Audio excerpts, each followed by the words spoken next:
everyone, today you will hear an interesting story. Newborn babies were crying and screaming, and this little boy was sobbing quietly, as if he had already realized that no one needed him. The stern nurse Nelia, feared by both patients and young nurses, looked at the baby with emotion. And then she took him in her arms and headed decisively to the room where Zoya was lying. "At least look at your son," Nelia said from the doorway. Zoya was looking out the window and didn't even turn her head to look at the baby. "Fate will punish you. You will regret someday. How can you give up such an angel? So you gave birth without a stamp in your passport about marriage, and what? Leave the child to fend for himself. What's his fault?" Zoya was completely indifferent to Nelia's words. The girl gave birth far from home. No one will know about it. Tomorrow she will be discharged from the hospital. Zoya will cross the threshold of the hospital and forget about the annoying nurse and the newborn boy forever. She will be beautiful and free again. The birth did not spoil her slender figure. The girl really wanted tomorrow morning to come soon. When Zoya told Igor that she was pregnant, he was not happy. He still had a year to go before graduating from college. His father, who had helped his son get into the university, warned Igor, "While you're studying, don't bring girls into the house and don't turn anyone's head."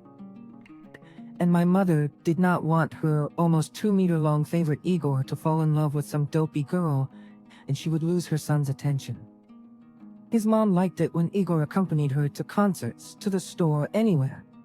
She loved it when people praised his beauty and posture. Her son always wore stylish clothes, which also aroused the admiration and envy of others. The first time Igor saw Zoya was in a cafe where students usually ate and relaxed. This place was located between the institute and the cooperative technical school where the girl studied. She was the most beautiful girl in the course. Her classmates had no chance of winning her favor. But the guys from the institute were another matter. Her first class was canceled. Zoya went to a coffee shop to drink hot coffee. There were no free seats, so she had to stand in the middle of the cafe with a cup of hot drink and a cake. "A gentleman must give way to a lady," Zoya heard a man's voice next to her. She wanted to respond as usual with arrogance and sarcasm, but seeing a stylish and handsome guy, she bit her tongue. He invited her to sit down at the table and sat down next to her. "Why did I never meet you at the institute? Beautiful," he asked. "I'm studying at a technical school." "So you're a neighbor? What's your name?" "Zoya," she replied. "And I'm Igor." That's how the young people met. They were a very beautiful couple. The girls around them sighed, saying how lucky the couple was. The guys also looked at Igor enviously, not even trying to compete with him for Zoya's affection. The girl's parents lived in the district center. Her mother had worked as a foreign language teacher at a local school since her youth, and her father was an accountant at one of the city's enterprises. They both had impeccable reputations and appreciated the fact that people respected them. Zoya really wanted to introduce them to Igor. However, the guy was not happy about it and did not invite her to his place. He always referred to his parents' work or found other good reasons. Instead, Igor would gladly come to visit her in the apartment that Zoya rented with a fellow student. Quiet and modest, Anna was the complete opposite of Zoya and always hurriedly disappeared from the apartment when Igor came. Anna did not tell anyone about the meeting of the two students in love and did not ask Zoya about anything. The shy girl was an excellent student, loved to sit in the library and go to bookstores. During one of these dates, Zoya told Igor that she was pregnant. She expected him to immediately confess his love for her and ask her to marry him. But Igor, looking at her coldly, asked, "How much do you want?" She did not understand his question. "Money for an abortion?" No, I'm afraid of abortion." "Let's keep this baby. You love me, don't you? Think again about the amount. I won't ask you twice." Zoya refused to have an abortion, so Igor left and never tried to meet her again. If he saw her somewhere, he ignored her. The girl cried in despair for several days. Pregnancy is not something that just disappears. The time will come when people around will see the result of Zoya and Igor's love. The girl hoped so much that the guy would come to his senses and return to her, but everything remained the same. Zoya hid her pregnancy as long as she could. Then she had to confess to her parents, who decided to send their daughter to their friends in the neighboring region to avoid public condemnation and not tarnish their good reputation among people. The girl was due to give birth in early fall. At the college, the parents will explain their daughter's absence by Zoya's poor health. The unwanted child will remain in the hospital. And then everything will be as before. Zoya returned to technical college in mid-September. No one had a clue. She never saw Igor again. After college, she stayed to work in the regional center. She married a wonderful and caring man, Oleg. She gave birth to a daughter. Of the son she had betrayed, Zoya did not think of him. She hated him along with Igor. A few days ago, his wife gave birth to a daughter. There were only brothers left in the family. In the man's family, there were only males, which is why the birth of a girl became a holiday for everyone. Oleg met his wife a few years after he was discharged from the army. He returned to his hometown to work, and Zoya came to visit her parents. It was in their native district center that they met. Zoya was a beautiful city girl, and he was an ordinary village boy. Will she ever look at me? Oleg thought, but he was deeply mistaken. Zoya fell in love with this shy, strongly built young man at first sight. In the evenings, she would run to the local club to dance, just to catch a glimpse of the man who had stolen her heart, thoughts, and desires. However, her parents wanted a better life for their only daughter. And then Oleg appeared. Her parents definitely did not dream of a tractor driver as a son-in-law. Zoya understood this perfectly well, but she could not imagine her future without the only and best man in the world who did not even suspect her feelings. The summer passed like a day. There was a week left before Zoya's departure, and she still didn't dare approach Oleg. She didn't know how he would react to her declaration of love. And it is not proper for a girl to be the first to show her feelings. But Oleg found the courage, and that last week of summer was the beginning of their great love story. Of course, their story was very difficult. They had to go through tears, lack of money, and wandering around for work, sleepless nights, and malnutrition. But the lovers survived. They bought an apartment in the city, both received higher education, got married, and had a daughter who was everything to them: the sky, the sun, the air, and the water. All the wealth on earth and beyond was their incomparable girl. Despite the hardships and problems, Zoya and Oleg managed to keep their feelings, not to exchange them for temporary pleasures and entertainment, and not to lose trust and faith in each other and in their own strength. And this is the most important thing that guides people through life. For the man, nothing existed in the world except his beloved wife, daughter, and family. The man worked in a publishing house. His subordinates were mostly women of different ages who loved to gossip, but each of them was also very skilled at their job. Some of the employees tried to catch the attention of their handsome boss, but it was all in vain. For Oleg, there was only his beloved Zoya in his life. That is, until a new literary editor appeared at their publishing house. She was a very young girl in sneakers and a tartan dress with a funny teddy bear backpack on her shoulders. Although she was no longer a recent graduate, she had experience and recommendations from reputable people. There was something about her that touched Oleg. Her simplicity, innocence, youth, and purity all radiated from her fragile figure. For the first time in his life, when Olga was near him, the man felt his heart gently slide down and then roll up to his throat. In a sweet wave, so much so that he was speechless. Oleg was lost and blushed like a boy under the gaze of her green eyes. He was constantly looking for any opportunity to get closer to the girl, to smell her, to touch her delicate skin. The animal urge drove him like a hungry wolf to his prey. He had neither the desire nor the strength to restrain it. One day, after a tense, hard day, Oleg leaned back and sat with his eyes closed. It was time to go home. His wife called twice, asking when he would be home for dinner. But in one of the offices, a small, sweet dream was waiting for him. Walking down the hall, he saw a light coming from under her office door. Oleg listened to his breathing, imagining Olga's lips, which he noticed she liked to bite when she was nervous. He was imagining her, and at that moment his office door opened and his young dream timidly asked, "Oleg, can you give me a ride to the subway?" "It's late, I was late, and now I'm afraid to go." The man devoured her with his eyes. She shyly looked down and warmed his body as if in a hot sauna. Oleg came so close to Olga that he felt his heart pressing against her small breasts. The girl looked at him pleadingly, as if from an icon. The man took a few steps back and then jerkily picked up her feather-like body and hugged her tightly. And then he put Olga back in her place. At that moment, it was as if a delusion fell from his soul. Olga, I'm sorry. I don't understand what's happening to me. I'm almost twice your age. You could have been my daughter. Let's go. It's late. Your family is probably waiting for you at home. The girl walked slowly down the dark corridor without looking back. The man froze for a moment in the middle of the room and then followed her. The next day, Olga did not go to work. The women in the newsroom had been discussing different versions of her actions since the morning. On Oleg's desk was the girl's resignation letter, and next to it was a paper airplane. He unfolded it and read the words written in her hand. Betrayal always stays behind the door, but it brings its worst and ugliest child into the family, a lie. Don't change your mind. You already have your own child. Don't trade it for something so disgusting. Oleg smiled gratefully and launched the paper airplane from the window. The small and funny girl straightened his thoughts with a few lines and put everything in its place. The only weakness in the man's entire family life flew away with the little airplane from his heart.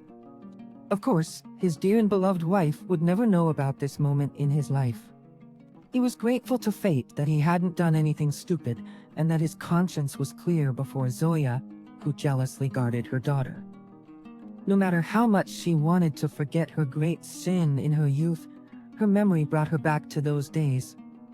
The hardest thing for a person is to control their thoughts, which seem to have a life of their own and pop up at unexpected moments, even when you have forgotten about an incident. This was also true for Zoya. She never regretted her actions and never thought about her newborn son, his name, or where he lived. It was all uninteresting to her. When Natalia announced her intention to go to university in a neighboring regional center, Zoya protested. However, her husband loved the idea and hired tutors to help Natalia with her exams. Eventually, Natalia became a student. Zoya was more interested in whether Natalia had a boyfriend than her studies. She didn't want her daughter to make the same mistakes she did in the past. But Natalia always denied having a boyfriend, saying she was focused on her grades. Zoya would panic when her daughter didn't come home for the weekend, but Oleg would reassure her that Natalia was just busy with school. However, Zoya couldn't help but think about how quickly the years had passed. In Natalia's fourth year, she fell in love with her boyfriend, Serhiy, who worked as a clerk in a bank. Natalia told her parents that she wanted to introduce them to her future fiancé. On Saturday, Zoya and Oleg were preparing for the meeting. Zoya was setting up a festive table and reminiscing with her husband about pleasant memories from Natalia's childhood. She couldn't believe how fast her little girl had grown up. When the doorbell rang, Natalia was the first to answer. She introduced them to Serhiy's mother, Anna. Zoya recognized Anna as the girl she had shared a rented apartment with in college. She was overwhelmed with conflicting feelings. On one hand, she had someone to reminisce about her youth with, but on the other hand, Anna had witnessed the events that Zoya had been trying to forget. Still, she warmly embraced her former classmate, who was now standing there looking frightened. A second later, she realized why. She turned her gaze to Natalia's fiancé, who was smiling happily and holding his hand. Zoya was speechless. Standing in front of her was Igor, a young copy of her ex-husband. She struggled to control her emotions, remembering the words of the nurse Nelia, "Fate will punish you." All this time, she had been living happily and peacefully, only to receive a painful and unexpected punishment. How is this possible? Zoya refused to believe what she was seeing. Why did he choose her daughter out of millions of girls? Dad, what's wrong with Mom? She doesn't seem like herself, Natalia asked, looking at Zoya's pale face with concern.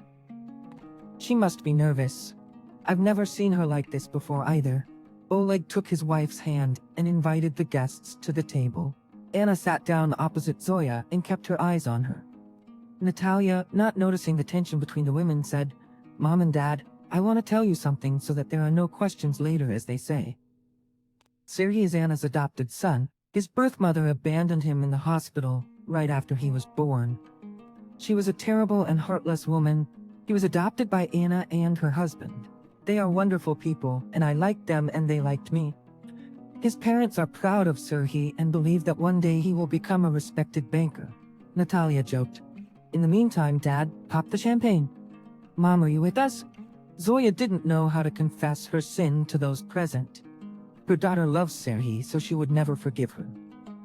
And her beloved husband probably wouldn't forgive her either. Oleg poured the champagne. Here's to you, young and in love. He raised his glass, making a toast. Natalia kissed Serhiy on the cheek. At that moment, Zoya clutched her heart. In the ambulance, the woman whispered to Natalia, who was accompanying her mother to the hospital. Don't marry him, you hear me? He can't talk, the doctor suddenly interrupted. Brother, Zoya whispered. Your mother is delusional. It's good that we've arrived. Natalia, Oleg, Serhiy, and Anna, who had arrived by car, waited in the corridor. Finally, the doctor who came out of Zoya's room said that the crisis was over. He immediately asked, which one of you is the brother? My wife doesn't have a brother. She's the only daughter in the family, Oleg replied. Mom mentioned a brother when we were in the ambulance, Natalia said. When the patient recovers, you can ask, the doctor said tiredly. Now go home. It's after midnight. Only Anna realized what Zoya wanted to tell her daughter. A long time ago, when Igor came to see Zoya again, Anna was about to go to the library and stopped in the corridor. She unwittingly overheard the entire conversation about the pregnancy that took place between the young people. Anna didn't tell anyone about Zoya's secret, but she watched her suffer from morning sickness and supported her. When Zoya returned to college in the fall, she realized everything at once. She did some research and found out that her roommate had left her baby in a maternity hospital in a neighboring region. Anna went there and met a nurse, Nelia, who encouraged and helped her to adopt the child. She didn't know what drove her desire to give the child a loving family. Perhaps it was the fact that she had grown up in an orphanage and knew what it was like. Anna hastily married a young man who was deeply in love with her, explaining to him why she needed it, and he agreed to her terms to be with the girl he loved. With the girl he loved, Anna is still very grateful to her husband for this noble act, for his support and understanding. She has been and remains his faithful wife, giving birth to a girl a few years after Serhiy's adoption. When Serhiy first brought Natalia home to introduce her to his parents, Anna thought that the girl's face was familiar. But thinking that she just looked like someone else, she dismissed the idea. If only she had known then whose daughter her adopted son had fallen in love with. Although, what could Anna have done then? She would not have done anything evil. Perhaps she should have told the young people the truth. If only she had known. Zoya woke up in her hospital room and immediately regretted it, because the thoughts of the events of the previous night covered her with a big, cold wave. She lay there and cried, because of the hopelessness of her situation. Why? Why did all this happen to her? Why didn't she decide to have an abortion and let this boy be born? Then she would not have had any problems now. Natalia would have brought home another boy, they would have gotten married, and everyone would have lived happily ever after. Zoya didn't know what to do now. How could she make sure that Natalia and Serhiy broke up so that no one would know about her youthful mistake? And then there was Anna. Just by looking at her, Zoya realized that this woman knew her secret. But will she keep quiet? An hour later, Anna, the first visitor, came to her room. After greeting her, the woman pulled a chair to the patient's bedside and stared at her in silence. Zoya was the first to break the long pause and ask, "How did it happen that you became the mother of this boy?" Anna smiled and told her the story of her life. After that, the smile disappeared from her lips, and now she asked, "And how did you live all this time, knowing that somewhere there is a child to whom you gave life?" Zoya quickly answered, "I lived well. I would have continued to do so if my daughter had not met Serhiy." Anna was surprised by this woman's words and did not understand her. "I love both Serhiy and my own daughter very much. They, along with my beloved husband, are the most precious things that fate has given me." "How can you talk about Serhiy like that? Don't you have any feelings for him at all?" I rejected my feelings for him back in the maternity ward, and now I feel nothing for this man. But what worries me the most is something else. How to separate Natalia and Serhiy without them knowing about anything. It's too late, Zoya. I told them everything last night. I think they should know that they are siblings, especially in this situation. Of course, our children were shocked to hear the news and felt very bad. Moreover, they confessed to me that Natalia was pregnant with Serhiy's child. Zoya did not want to believe what she heard. Fate had punished not only her, but also Natalia for her past sin. The woman asked, "Where is my daughter now?" This morning they quickly packed up and left somewhere. Anna answered sadly, "Serhiy said they had to get used to the news and think about what to do next." "Natalia doesn't want to see you." Zoya cried quietly and then asked, "Where is Oleg?" "He is waiting for you in the hallway." "I haven't told your husband anything. You have to do it yourself." Oleg does not understand what is happening and is very worried. "Call him, please." Oleg was as shocked by his wife's confession as his daughter. He went to the large window of the hospital room and tried to understand his wife's actions, but could not find any justification for her actions. "Zoya, I can't understand how it is possible that you have always been a wonderful mother to our Natalia, but you have abandoned your own son." The woman was silent, not knowing what to say. Oleg continued, "Why didn't you tell me about this before? Don't you trust me? God is my witness that during the years of our marriage I have never betrayed you or cheated on you. But you did something much worse. You betrayed your child. And now our daughter has to suffer because of your actions. You know, Zoya, I want to divorce you. I can no longer live with a woman who has caused so much suffering to her children. Oleg, please don't leave me. I've made my final decision. Goodbye." And Oleg quickly left the hospital room, slamming the door loudly. When Zoya returned home from the hospital, she saw that her apartment was empty. All her relatives had turned their backs on her, leaving her to fend for herself, just as she had once left a helpless baby. It was very hard for the lonely woman, but her pride did not allow her to find her family and apologize to them. 5 years of joyless and unhappy life had passed. Zoya's health was constantly deteriorating. Recently, she had been forced to use a wheelchair to get around because her legs had stopped obeying her due to complications of the disease. One night, Zoya woke up in a cold sweat from the same dream she had almost every night. A small child crying hard and no one coming to help, even though there were many people nearby. Zoya's heart was torn to pieces by this pitiful cry. One day, she decided to call Anna, hoping that she hadn't changed her phone number. She was very lucky because after a few rings, her former classmate answered. Zoya asked her to come visit her. Hearing the unhappy voice on the phone, Anna decided to visit the woman. A few days later, she was very surprised to see Zoya in a wheelchair. She looked very exhausted and sickly. There was a pungent smell of medicine in the apartment. "How can I help you?"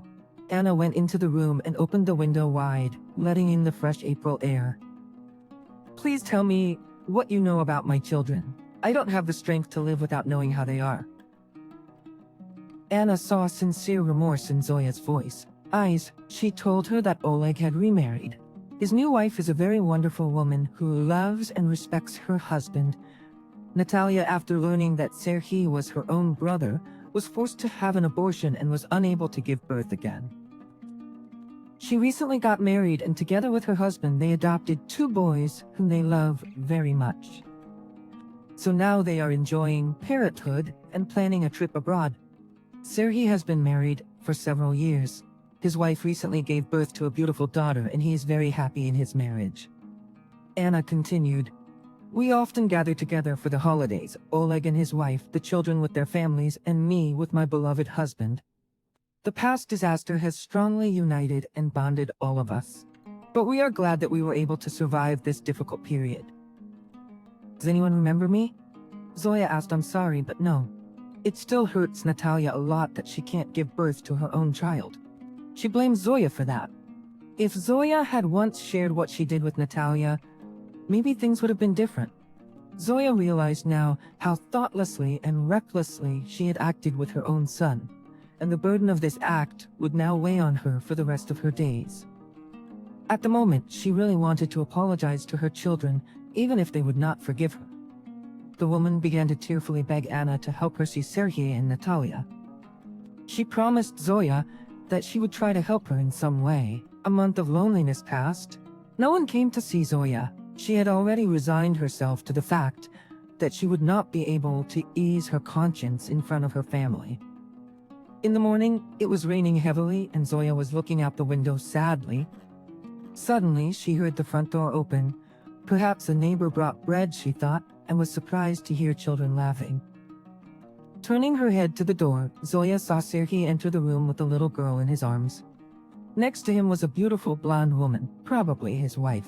Zoya began to cry. She was so guilty before her son. How she wished she could turn back time. But now she looked at Sergei and his family with hope. "Hello," Sergei said with a smile. "We decided to come to your house to get to know you better." Zoya burst into tears and began to apologize to her son. A few hours later, Sergei and his family began to get ready to go home, promising to return soon. Zoya asked, "How is Natalia?" Anna replied, "She can't forgive you yet.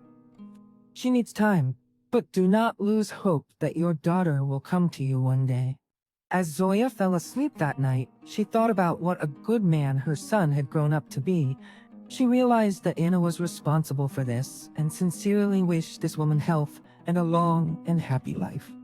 Now Zoya's heart felt a little lighter. And at night, she had a wonderful dream where a little child was running towards her with open arms.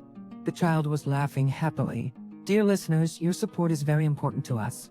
If you enjoy our story, please like, comment, and subscribe. It is very motivating for us. We value your feedback to improve our content.